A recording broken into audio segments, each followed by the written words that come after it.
Bien, amigos, estamos de regreso una vez más a El poder de la tarde. Avívate, Jerry, avívate, que está el poder de la tarde en su lunes.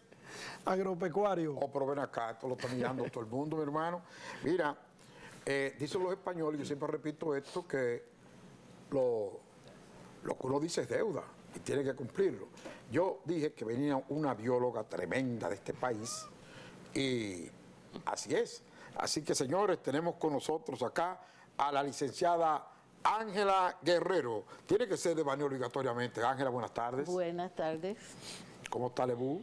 Bien. Qué bueno. Ángela, traes un tema muy sui generis que se llama el agua en tiempo de sequía. Pero el agua en tiempo de sequía, ¿en qué sentido? ¿En que cuando se va, se lleva la tierra o la falta que hace? ¿Cómo podemos comenzar? Las dos cosas. Las dos cosas. Adelante. El agua es vida y es un factor fundamental para todo, para la naturaleza, para la planificación, que era de lo que ustedes estaban hablando antes. Y precisamente el país no está planificando. Hay una sequía que está anunciada por el cambio climático, pero sobre todo porque este es un país que tiene un patrón de lluvias en la mayoría de las provincias que es bimodal. O sea, tenemos dos estaciones aquí, la seca y la estación lluviosa. Cuando yo era niña eso se le llamaba el verde a la estación de lluvia que venía después de la primavera. Ya. Empezaba en mayo, las aguas de mayo, y antes viene la seca, que es justamente ahora en Cuaresma, y comienza el día 2 con la Candelaria. Ya ahí, por más frío que estaba haciendo, empezó a subir la temperatura y se empezó a ver la sequía. Licenciada, en este programa tenemos la costumbre de que cuando un invitado viene por primera vez, a lo mejor el público está oyendo y dice, pero ¿quién es ella que está hablando así? Bueno, esa dama que ustedes ven ahí, mis amigos, es bióloga graduada en la Universidad Autónoma de Santo Domingo, da clases también, es profesora, sí, pero sobre todo ha trabajado en el Jardín Botánico Nacional, en el Museo Nacional de Historia, también ha trabajado, creo que en la UAS. Sí, trabajé en el herbario de la UAS. Sí, en el herbario de la UAS. Profesor Marcano. Sí, es de Baní. Sí. De Nizao de Baní, orgullosamente, sí, pero casado con un ocoeño también. Mira qué coincidencia. Yo juré por la bandera de Ocoa también. Ya, qué cosa, ¿eh? Pues no, porque tiene que ser así. Y sobre todo, ¿tienes un posgrado en qué? Yo hice una maestría en la Universidad de Florida, en Gainesville, en botánica y ecología. Y un posgrado en la UAS en ecología y medio ambiente. ¿Ha estudiado la flora dominicana, tengo entendido? Sí. Ha hecho trabajo sobre ello y creo que ha descubierto unas flores o unas plantas, ¿qué fue? Sí, yo descubrí en mi tesis de maestría una nueva especie de anís de estrella, sí, que es endémica de Haití. Y entonces aquí hay dos. De la española. Sí, hay una en Haití y otra de este lado. Entonces yo descubrí la de Haití, que se llama Illicium jotense. Sí. ¿Y cuáles son las características de ese anís? Bueno, es como todo. ¿Es como el chiquito o el anís de estrella? Es como todos los anís de estrella, igualita a la estrellita, la que se compra en la farmacia. Sí. Son especies muy poco conocidas. Cada vez que ando en trabajo de campo pregunto a la gente y muy poca gente lo conoce y sabe que aquí hay anís de estrella silvestre. Siempre se compra en la farmacia. Todo el mundo no sabe eso, ¿no? Exacto. El anís de estrella, inclusive, siendo una especie, no todo el mundo sabe de dónde viene. ¿Entiendes? Exacto. Es el más famoso, que es el que más ha sido cultivado por milenios.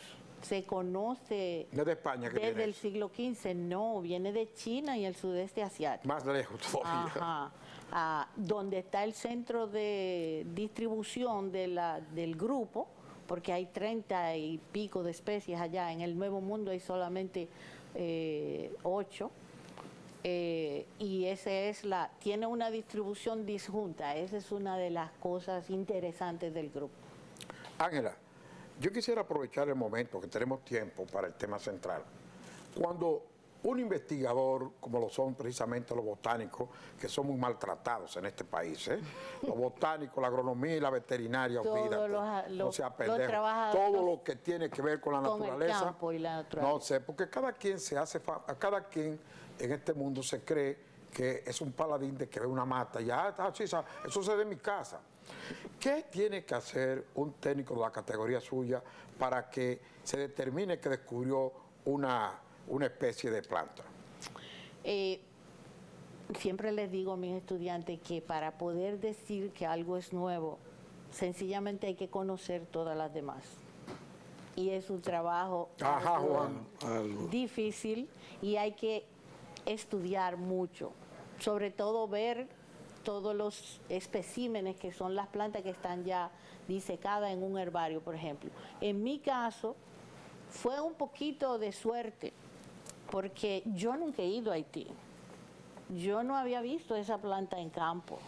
El que había ido era mi profesor, el doctor Walter George, que fue mi mentor en la maestría, y quien me propuso el tema, porque hace mucho que la familia no se revisaba, desde 1947. Y entonces... la familia de la especie. La familia de los anís de estrella, que se llama Schizandrace ahora. Entonces, yo empecé mi trabajo, pedimos los préstamos a todos los herbarios, porque hay que ver todos los especímenes, no solamente los que están en campo, que ya él lo había visto y había colectado. Entonces, como había mucho material disponible, yo pude discriminar la nueva especie aún solamente con especímenes de herbario. Ángela, pero ¿quién otorga el visto de que sí, que es nueva? Primero el especialista y luego en mi caso con la confirmación de mi asesor, que es un botánico muy reconocido, premiado con el premio Cuatro Casas de Botánica Tropical, porque él es estadounidense, pero él se ha especializado en la botánica tropical y sobre todo en las especies del Caribe y sobre todo la flora de montaña. Sí. Entonces, más o menos también esa ha sido mi área de experiencia. Mira. Hice mi tesis con Magnolia en el Bauruco Oriental. La Magnolia. Que fue un trabajo también, ha sido muy citado, fue la base para para crear el monumento Padre Domingo Fuertes, en un área protegida. Y luego entonces seguí trabajando en Madre de las Aguas cuando vine.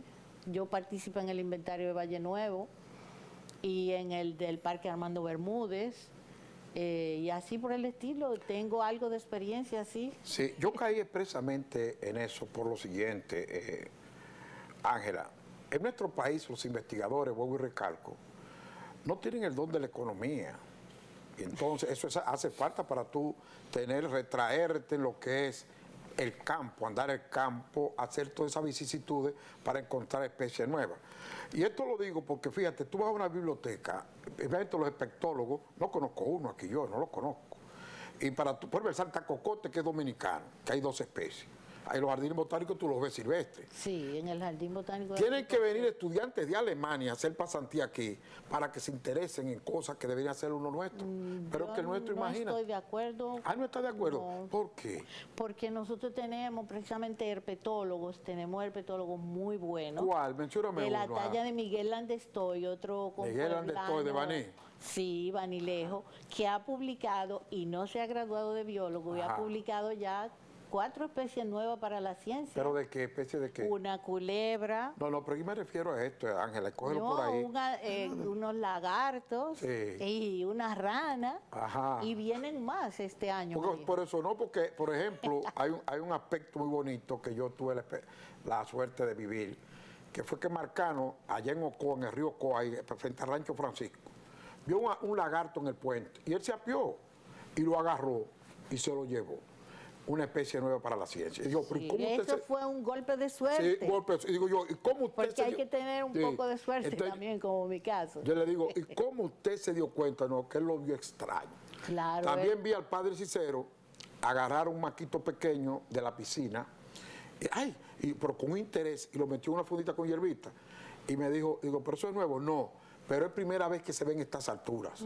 Ya, esas son las cosas que ustedes tienen que hacer para Exacto. descubrir. Y cuando digo eso, lo digo expresamente, porque yo ese pectólogo no lo conozco, no se sabe, porque es que no se dan como a conocer. Este país no da a conocer a los sí, investigadores. Usted es un gran herpetólogo. En el medio de ustedes yo no lo conocía. Así el jardín botánico tenía un, ¿cómo que se llama el que era botánico que murió? Es el mejor Brillo, botánico para mí. El mejor etnobotánico. Entonces, sí. aquí en Cuñado, allí en un cuarto, allí en el jardín botánico. Lo que pasa es que aquí no hay promoción. Pero eso es lo que te estoy diciendo No hay de hace rato, promoción. linda. Yo te conozco porque eres la esposa de Ramón también. Y si tú no me ofreces estos datos, no sé quién eres tampoco. ¿Me está entendiendo los valores Sí, que se claro. pierden por la no connotación? Y en el caso mío, que soy mujer, también la tenemos un poquito más difícil. ¿Qué? ¿Te das cuenta? Sí. Así hay una muchacha que estaba estudiando las arañas cacatas en el jardín botánico, mas nunca la he vuelto a ver. Sin embargo, en el Perú y el Ecuador, los que estudian las cacatas son personas connotadas. Y yo no sé por qué, siempre son mujeres. Yo conozco 4 de por allá.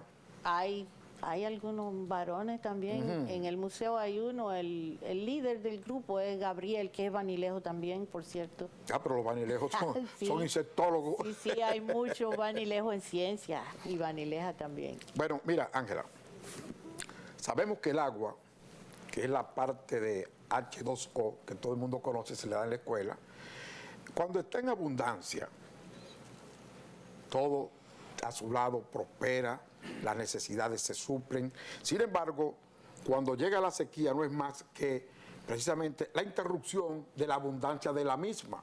¿Cuál es la importancia que tiene y la no de la misma cuando hay sequía en el país? Es fundamental, es para sobrevivir, hace falta. Entonces, el asunto es que si no se planifican bien, ¿cómo vamos a suplir la deficiencia en la sequía? Pues pasa lo que está pasando ahora. El 68% de las provincias de este país, según el trabajo que hizo el ingeniero Reynoso en el 2016, Gilberto que es Reynoso. el diagnóstico, tiene déficit de agua, 68%. Entonces, este es un país que tiene 2 grandes áreas secas, la línea noroeste y el suroeste, puesto que están en la sombra de lluvia, lo que llamamos. Esa es una imagen ambigua que yo la puse para que Claro. se vea cuando hay agua, la abundancia del Sí. verdor, y cuando Los hay dos sequía, extremos. precisamente, los dos extremos. La estación húmeda, podemos llamarle la de la derecha, Correctamente. y la estación seca. Entonces, en la estación seca, todos los ríos entran en estiaje, o sea, el caudal se reduce. ¿Por qué? Se reducen las lluvias, pero también se reduce lo que puede almacenar el bosque, y esa parte la vamos a ver con el colega Ricardo más adelante. Entonces, hay un ciclo, el ciclo del agua debe ser conocido y planificado. Si no se hace esa planificación, pasa lo que está ocurriendo ahora, que ya hay gente que tiene que dejar de lavar porque nada más le mandan el agua unos días a la semana y así por el estilo. Y este es el país donde más agua embotellada se consume, casi 9 de cada 10 dominicanos usan agua embotellada, o de botellones o de botellitas. Eso tiene su... ¿Por qué? Porque no hay una continuidad en el flujo del agua potable en las viviendas. Correcto. Y entonces eso que provoca mayor contaminación de plástico, que era uno de los temas que ustedes estaban hablando al principio. Y eso es por falta de planificación. O queremos favorecer a la industria productora de plástico, o no sé. Mira, dice Ángela, se dice que la escasez de agua puede ser física, o sea, que es lo que es la sequía, o social. Es ambas cosas. Primero, es un asunto fisiológico. Para los seres vivos es una cuestión de sobrevivencia. Usted puede estar varios días sin comer, pero no más de 2 sin tomar agua. Y si estamos en la época seca, pues peor. Claro. Entonces, y claro, esa escasez de agua provoca muchísimo malestar social en la gente, porque la gente está de mal humor, está deshidratada, los animales también, tanto en los pueblos como en los campos. Es un asunto Las que plantas. se nota, cambia la conducta incluso de los animales, y es porque es un asunto fisiológico. El agua es fundamental. Bueno, es tan fundamental que, mira, pon la imagen otra vez, Cecilia, esa que pasaste ahora mismo. Es la pérdida de cultivo. Fíjate cómo el cultivo, cuando el suelo hace esos mosaicos así, que lo que queda es ese limo ahí que hace grieta, indiscutiblemente que ahí necesita agua. Si no se le aporta, pues los cultivos se pierden, las enfermedades vienen, la muerte de animales y plantas. ¿Qué está pasando, Ángel, en estos momentos con la ley de agua, que tiene un revolú ahí noticioso? ¿Qué es lo que pasa? La ley de agua, claro, que han inventado un capítulo entero que es sobre concesiones. Concesiones, lo que quiere decir son las concesiones mineras. ¿Qué es lo que hacen? Usted le concede ese recurso natural a alguien. Exacto, y eso lo que quiere decir es privatizar, es una forma de adornar el asunto. Y entonces, ¿de qué agua? Si ya el agua está privatizada, escribí en mi comentario el sábado en Ojalá, están todos los ríos en estiaje, y además de que están en estiaje, ha habido mucho fuego, se está talando árboles en todas las cordilleras. Y no es solamente el fuego de Valle Nuevo, había fuego en San Juan, hubo fuego en los Haitises. Sí. Y de eso, bueno, es que ahora no se habla mucho, pero es que además en la sequía aumentan los fuegos de manera natural, pero es que aquí no son naturales. Casi todos son provocados. Porque... pero ellos lo que están diciendo ahora es que políticamente, sale un político ahí en la prensa hoy, que eso se está haciendo para causar molestias al gobierno. Sí, oye, claro que cosa, sí. Eso es falta de planificación porque el mismo gobierno ha causado, por ejemplo, los fuegos de la Sierra de Bauruco hace un año y pico. Todo eso cancelado de medio ambiente, guardaparque, el mismo bombero que tenían 3 meses que le debían 6 meses que no le pagaban. ¿Qué va a hacer la gente? ¿Gana poco? Es un trabajo muy importante y encima se arriesgan a dejar de pagarle 6 meses. ¿Qué van a hacer? Explíqueme usted. Y eran fuegos en lugares muy recónditos de la Sierra de Bauruco, lo mismo que pasó ahora en Valle Nuevo. O sea, son gente que saben dónde ir a dar el fuego para que duren más, para pagarlo. Claro. Entonces eso no es casual. Aumentó cuando hubo un estudiante de maestría, Ariel del Mar, que es un conocido ecologista, influencer, está haciendo su maestría en la Sierra de Bauruco precisamente con los incendios. Él decía que el 95% de los incendios eran provocados. Sí, por descuido. Y entonces ahora, en vez del 95%, están hablando de un 98%. O sea que en 2 años o en 1 año y medio del fuego de la Sierra de Bauruco para acá, ha aumentado. ¿Qué quiere decir eso? Que se está también manejando el asunto de la preparación de la tierra. Se está favoreciendo también la agricultura de tumba y quema. Yo no me lo explico de otra manera, y eso es parte de la mala política de este gobierno y de la falta de planificación. Ángel, haciendo el agua, que es el tema que estamos tratando, por su importancia en la sequía, es importante, pero en la sequía se nota más la importancia. Se nota más. Tiene que ver con la fotosíntesis, con el restablecimiento de los animales, de los insectos, de la flora. Vos que es conocedora de la misma, ¿qué pasaría ahora que, dice este muchacho, que el biólogo de la UAS, Carvajal, que estuvo acá hace un tiempo, que hubo una pérdida de 15 a 30 mil hectáreas afectadas, que eso tiene, que esa gran más cantidad... de 35.000. Ok, pero que eso va a tardar unos 15 a 30 años reponerse nuevamente. Eso es un cálculo muy conservador, muy conservador. de Luis Carvajal, a mi modo de ver. Pero eso puede tardar más de 50 años. Pero la pregunta que viene a usted es la siguiente. Él dijo que no se debería tratar de reforestar a mano y buscar cosas, porque entonces haría más daño al suelo. Hay que dejarlo eso a temperar de la naturaleza. ¿Qué vos decís? Yo no estoy de acuerdo. Ajá. En ese caso, que Valle Nuevo es un área emblemática, en el mismo caso, en el otro caso, la Sierra de Bauruco, son 2 lugares súper importantes para la biodiversidad. Yo creo que se debe intentar mitigar primero y luego tratar de hacer una restauración, pero hay que hacerlo con las especies ya de esa área y buscar los inventarios que se han hecho en Valle Nuevo porque eso está hecho y está publicado. Se hizo la Fundación Progreso con TNC, el Jardín Botánico Nacional, y hay literatura ya de dónde buscar para hacer un buen plan de restauración y dejarnos ya de estar queriendo tapar el sol con un dedo. De mini. Sí, a esa área de Valle Nuevo se le ha hecho mucho daño con el secuestro de agua para la agricultura dentro del área. Y sabemos que Valle Nuevo tiene sus dueños. Claro. Hay familias que han sido indemnizadas 2 veces en vez de una, y hay otros a los que nunca se le ha pagado un chele. La tercera está caminando. Entonces, es un problema serio porque no hay planificación y no hay ganas de hacer las cosas bien, yo entiendo. Bueno, sabiéndolo ya que el agua es tan importante, mucho más en la sequía, ¿qué vos tenés que decir finalmente, Ángela, sobre ese daño tan...